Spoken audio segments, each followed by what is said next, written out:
তো আজকে একটা বিষয় নিয়ে তোমাদের সঙ্গে আলোচনা করতে এলাম।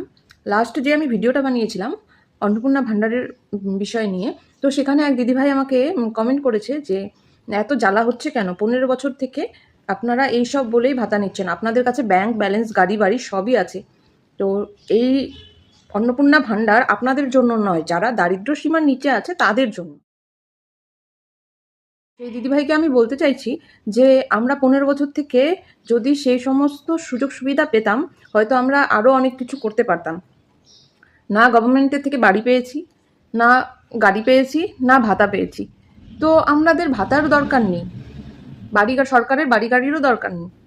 সরকার শুধু কর্মসংস্থান করুক, ঠিক আছে, কর্মসংস্থান করুক যাতে আমরা নিজেদের ক্ষমতাতে বাড়ি গাড়ি সব কিছুই বানাতে পারি, ঠিক আছে। আর বাড়ি গাড়ি সেটা নয়, পার্সোনাল ব্যাপার। আমি এখানে সোশ্যাল মিডিয়ায় এসে আপনাকে কেন বলতে যাব আমার বাড়ি গাড়ি ব্যাংক ব্যালেন্স কি আছে না আছে, আর 15 বছর থেকে আমরা কি ভাতা পেয়েছি না পেয়েছি, ঠিক আছে।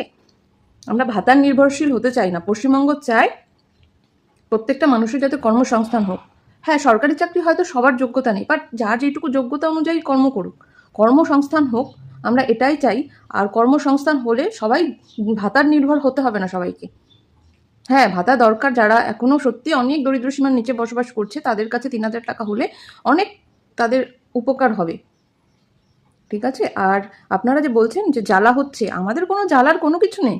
শুধু চাই যে যারা কোয়ালিফাইড, এত কোয়ালিফাইড মানুষরাও আজকে টোটো চালাচ্ছে।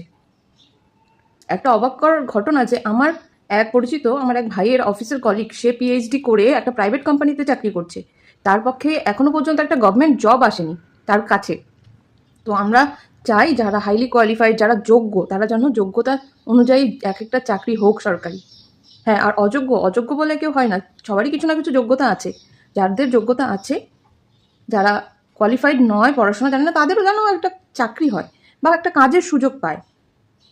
প্রত্যেকটা মানুষ যেন বেকার না থাকে, মানে একটা কোনো না কোনো কাজের, সে যেইটুকু উপার্জন করুক না, কোনো একটা কাজের মধ্যে থাকুক, সে উপার্জন করুক, তার ফ্যামিলি চালাক।